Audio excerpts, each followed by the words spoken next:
Assalamualaikum warahmatullahi wabarakatuh. Alhamdulillahilladzi hadana li hadza wa ma kunna linahtadiya laula an hadana Allah. Allahumma shalli ala sayyidina Muhammad wa ala ali sayyidina Muhammad. Puji syukur kepada Allah Ta'ala yang telah memberikan kita berbagai macam nikmat sehingga kita dapat kesempatan ini dapat menyaksikan video untuk pada materi kuliah ini. Salawat dan salam kita hanjungkan kepada Nabi kita Nabiullah Muhammad SAW yang dengannya beliau memberikan kita sebagai umatnya, memberikan syafaat kita di akhir kiamat nanti. Amin amin ya rabbal alamin. Yang saya hormati kepada dosen Hermeneutika Lutheran Ibu Imas Du'ul Jannah, semoga Allah selalu memberikan rahmat dan inayahnya kepadanya. Dan kepada teman-teman yang saya hormati, semoga kita selalu diberikan kesehatan dan jasmani dan rohani. Amin amin ya rabbal alamin. Izin memperkenalkan diri, nama saya Muhammad Zahid Jamal, NPM 183130134, jurusan Ilmu Al-Quran dan Tafsir, Fakultas Usuluddin, Universitas Islam Negeri Raden Intan Lampung. Pada kesempatan di sesi yang ke-7 ini saya akan menjelaskan tentang materi teori interpretasi ala Gracia. Ya. Pada kesempatan ini sebagai pendahuluan saya akan menjelaskan apa pengertian dari teori interpretasi. Pada kesempatan ini saya akan menjelaskan pendapat Gracia tentang interpretasi. Nah, sebelumnya saya akan menjelaskan antara hubungan teks dan interpretasi. Bahwasanya teks dan interpretasi satu kesatuan yang tidak dapat dipisahkan. Karena adanya interpretasi itu menjelaskan sebuah teks. Maka oleh sebab itu interpretasi dan teks tidak dapat dipisahkan. Ya. Pendapat Gracia memiliki konsep hermeneutika yang cukup komprehensif terkait dengan konsep. Gracia berpendapat bahwa teks adalah entitas historis dalam arti bahwa teks itu diproduksi pengarang atau muncul pada waktu tertentu dan tempat tertentu.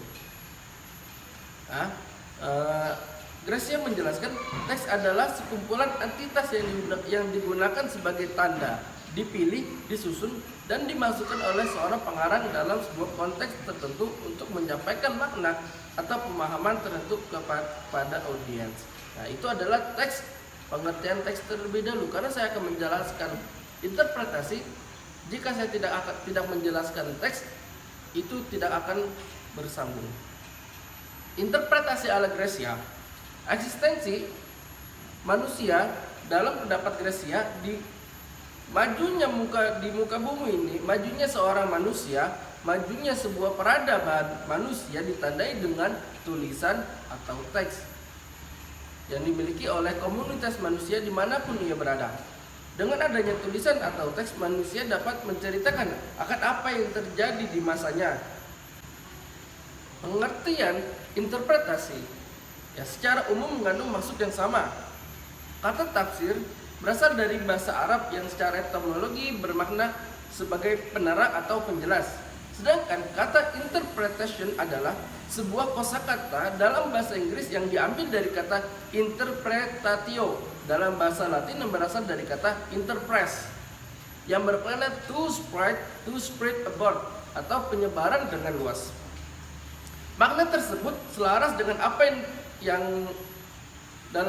makna tersebut selaras dengan sinonim antara tafsir dan interpretasi. Bahwasanya tafsir itu dalam bahasa Arab, interpretasi itu dalam bahasa Inggris. Itu makanya antara dua kalimat tersebut disebut sinonim. Dapat kita pahami bahwa tiga faktor berbeda sedang memainkan perannya masing-masing dalam sebuah aktivitas interpretasi, yaitu yang pertama, teks atau apapun yang sedang diinterpretasikan. Yang kedua, keterangan tambahan bagi sesuatu yang sedang diinterpretasikan. Yang ketiga, seorang interpreter yang dengan kemampuannya menghasilkan suatu produk interpretation tentang sebuah teks atau hal yang lain. Gracia juga menjelaskan problema penafsir hampir tidak memiliki akses langsung terhadap makna yang dikandung pada teks tertentu. Penafsir hanya dapat mengakses entitas yang digunakan oleh teks untuk berusaha menyampaikan pesan atau makna tertentu. Jadi Gracia berusaha menawarkan solusi dari problema ini. Apa solusinya? Ia menjelaskan tentang development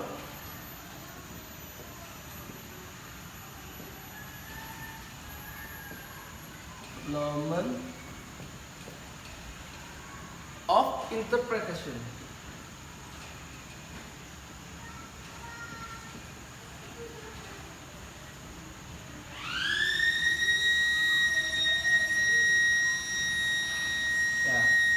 Ini adalah satu kalimat sebagai solusi yang ditawarkan kepada dari Gracia atas problema-problema yang terjadi pada seorang mufasir, pada seorang interpreter untuk mengembangkan interpretasi tekstualnya. Ya. Menurut Gracia, interpretasi melibatkan 3 hal. Yang pertama,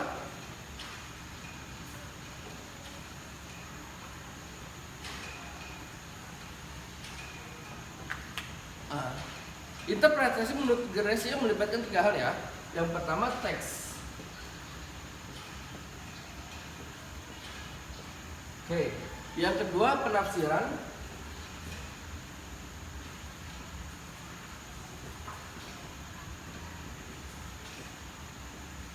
Yang ketiga adalah keterangan tambahan.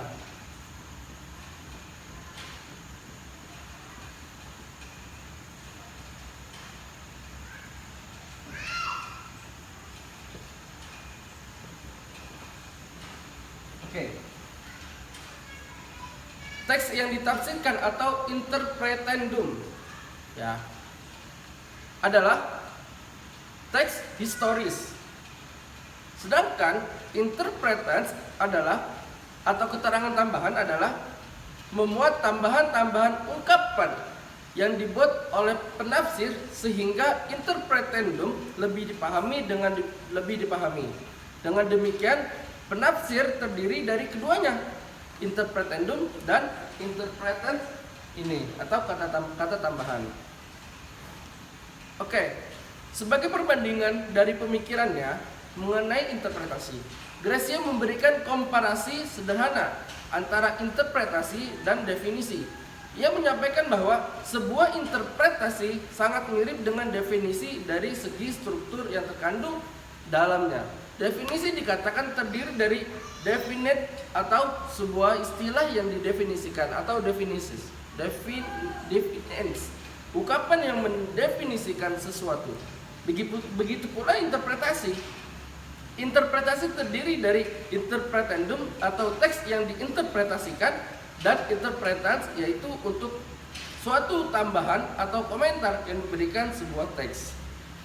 Lebih lanjut, dalam pandangan Gracia, sebuah interpretasi akan dikatakan sebuah interpretation jika seorang penafsir melakukan yang pertama analisis yang mendalam terhadap sebuah teks, kemudian diarahkan menuju konsep-konsep atau terma-terma yang tidak disebutkan secara eksplisit dalam teks tersebut. Sebagai contoh, Alhamdulillahirabbil alamin, pada kalimat alhamdulillah. Ya, sebagai contoh kalimat alhamdulillah.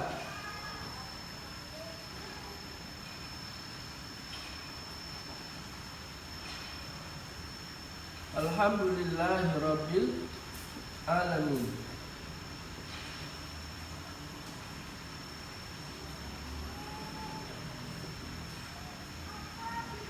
Nah, pada kalimat ini alhamdulillahirabbil alamin tidaklah disebut sebagai sebuah interpretasi. Akan tetapi ketika kita menerjemahkan kepada bahasa lain atau kepada ungkapan-ungkapan lain, ya, sebagai kita terjemahkan kepada terjemahan bahasa Indonesia yang artinya segala puji bagi Allah Tuhan semesta alam, maka itu merupakan satu bentuk dari penafsiran.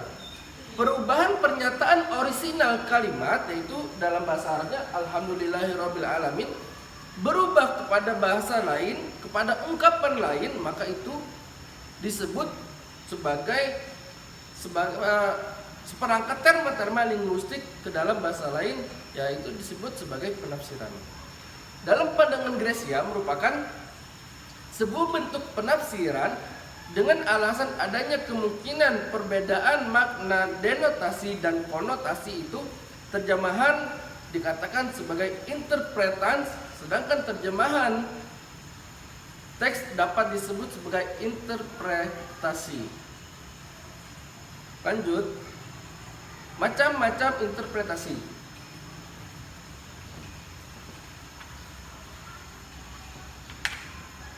Macam-macam interpretasi.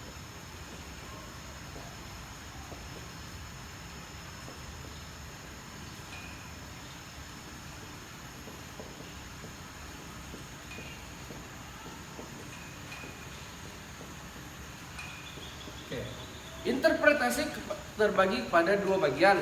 Yang pertama interpretasi tekstual dan yang kedua interpretasi non tekstual atau non literal. Ya, saya tulis interpretasi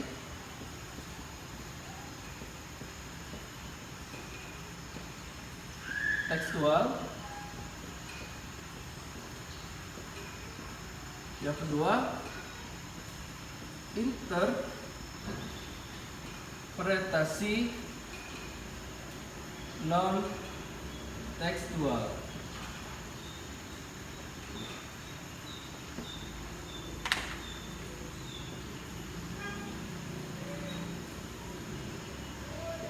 Oke. Apa sih interpretasi tekstual itu? Interpretasi tekstual adalah penafsiran terhadap teks dengan cara menambahkan terhadap teks yang sedang ditafsirkan itu sebuah keterangan. Adapun yang dipandang oleh penafsir sangat penting untuk mendapatkan hasil tertentu di benak pikiran para audiens kontemporer terkait tersebut. Dan interpretasi non tekstual atau yang disebut juga non literal adalah sebuah interpretasi yang meskipun mungkin didasarkan pada interpretasi tekstual, namun mempunyai sesuatu yang lain sebagai tujuan utama, meskipun tujuan tersebut melibatkan semacam bentuk pemahaman juga. Oleh sebab itu, menyimpulkan dari interpretasi itu Gracia menyimpulkan 5 bentuk teks ya yang akan diinterpretasikan. Yang pertama, bentuk teks. Kita kembali ke teks karena memang teks dengan interpretasi sangatlah bersambung, tidak akan berpisah. Karena dengan teks itu diinterpretasikan, dengan teks itu ditafsirkan. Oleh sebab itu, kesimpulan dari interpretasi, jadi yang bisa diinterpretasikan dalam menurut Gracia terbagi 5 macam bentuk teks.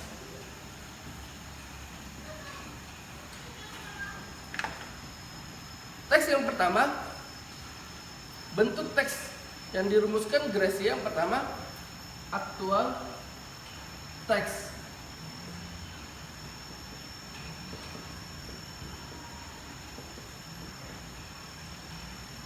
Aktual teks. Aktual teks atau teks aktual atau nyata. Bentuk teks ini pada prakteknya lebih mengarah pada historical text atau teks historis. Yang kedua, intermediary text. Intermediary text. Ya, intermediary text atau disebut juga teks perantara. Yang ketiga, contemporary text.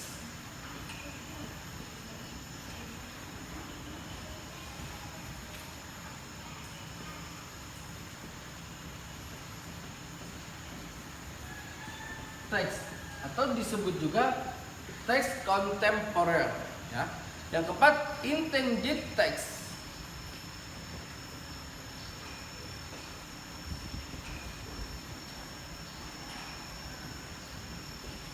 Atau disebut juga teks yang dimaksud. Yang kelima, ideal teks atau teks ideal.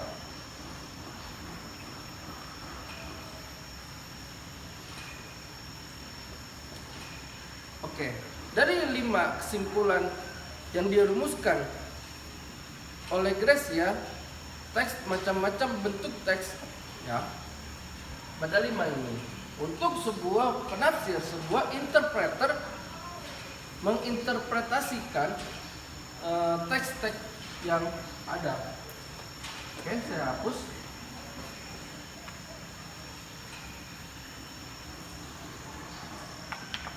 Selanjutnya, sebagai refleksi interpretasi Gracia, adanya karya-karya Gracia mengenai teks auto reader, understanding, dan interpretation menunjukkan akan kesungguhannya serta perhatiannya mengenai dunia hermeneutika. Hermeneutika yang dirilis oleh Schleiermacher terus-menerus mengalami rekonstruksi yang salah satunya oleh Gracia. Perbedaan dengan Hans-Georg Gadamer yang memberikan sentuhan pemikiran hermeneutikanya pada konsep pre-understandingnya, Gracia justru menjelaskan secara detail bagaimana seorang penafsir menjalani proses interpretasi dengan menghadapi 5 jenis teks yang berbeda yang tadi saya sebutkan. Pemahaman interpretasi Gracia memiliki nilai plus tersendiri di antara pemikiran para tokoh hermeneutik lainnya. Terlihat bagaimana usaha Gracia dalam menyeimbangkan porsi objektivitas dan subjektivitas para penafsir dan dengan menjelaskan akan teori dan fungsi dari interpretasi itu sendiri. Kesimpulannya, keberadaan sosok George G.I. Gracia dalam dunia hermeneutika menjadi bukti tersendiri tentang bagaimana ilmu hermeneutika telah berkembang sedemikian rupa pada asal mulanya. Pada masa kini, hermeneutika sudah tidak lagi eksklusif hanya untuk menginterpretasikan Bible saja, melainkan juga dapat digunakan untuk teks-teks seperti sastra, filsafat, dan lain sebagainya. Oleh sebab itu, kesimpulan dari interpretasi ini menurut Gracia adalah satu metode untuk mengungkapkan teks-teks terdahulu atau historical text yang dapat dipahami pada zaman sekarang. Mungkin cukup sekian dari saya, kurang lebihnya mohon maaf. Wassalamualaikum warahmatullahi wabarakatuh.